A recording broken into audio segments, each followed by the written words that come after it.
Greetings, my fellow Americans. My name is Randy Blankenship. The topic in this video is what makes a right. If I use Socrates' method of asking this question, it might be, what makes a right a right? It might seem simple to look the word up in the dictionary, but I have found that the dictionary will not be totally successful in answering my question. I am trying to be more specific in its meaning as it relates to a right of or to something. In order to fully answer this question, I will have to review a few truths about the term right. The first one, anyway, is in review of the video, Inalienable Rights Are Gifted Rights, you will see that our inalienable rights extends only to our beliefs, choices, decisions, and actions as it pertains to us and our responsibilities. When the discussion turns to right of or to something, we are venturing outside of our authority to ourselves and our responsibilities. The question is now about right of something that belongs to or must be furnished by someone else.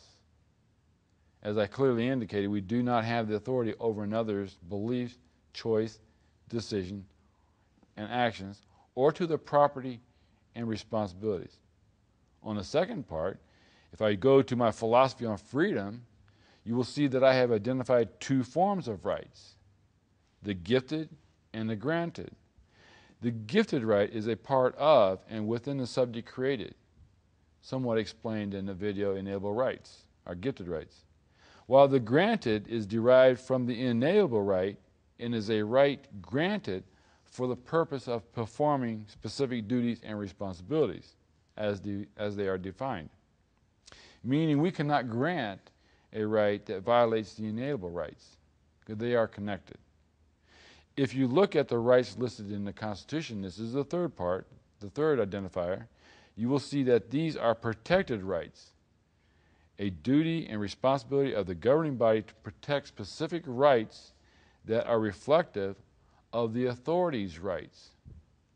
Rights in the Constitution and its amendments are not inalienable rights, but rights that are the responsibilities of the governing body to protect and defend. Now, the term right, as I search for a meaning, is about a right of or to something. This right to something is your pursuit of that item or service. If your thinking is that you have a right to an item or service that is or must be provided by someone else, then you would be violating their rights and have made a requirement that they exercise their freedom of functionality to serve you. Hence, we do not have a right to something that is not ours. An activity must be exercised for the right to be fulfilled. Therefore, if it is a right to an item or service, then it will require the exercising of our functions, such as creating, building, purchasing, or acquiring. This is something that everyone has the right to pursue, but not demand or direct it to be done or furnished absent approval or consent by another. Your freedom is to exercise your functions for that which you need or desire. If you have a right of or to something, then there can be no restrictions to its access or exercisability, and no restraint, limitations, or denial of its acquisition. Furthermore, there can be no cost, forfeiture, or requirement necessary. A true right of or to something would be a true unrestricted access. The only place one can find this is in the exercising of their own choice, decisions, and actions. And the exercising of one's freedom is only limited by their talent, ability, and motivation. Another element of a right is that it must be natural and legal.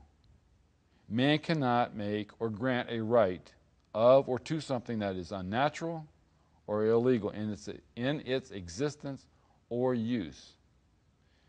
Therefore, a right of or to do something cannot include a right to anything unnatural or illegal in its existence or use. Although man can do things that are unnatural or illegal, No right can be granted to man to have an unnatural or illegal activity or item accepted as a just or as a right to do or have.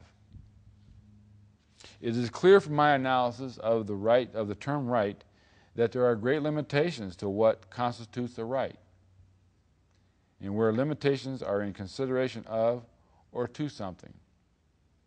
A right is a defined subject, and conservatives must learn and understand this when a conversation includes the word right being attached to another word or phrase. I hope the study of the word right has helped explain its meaning and how it can be used justly. Thanks, and may God bless you.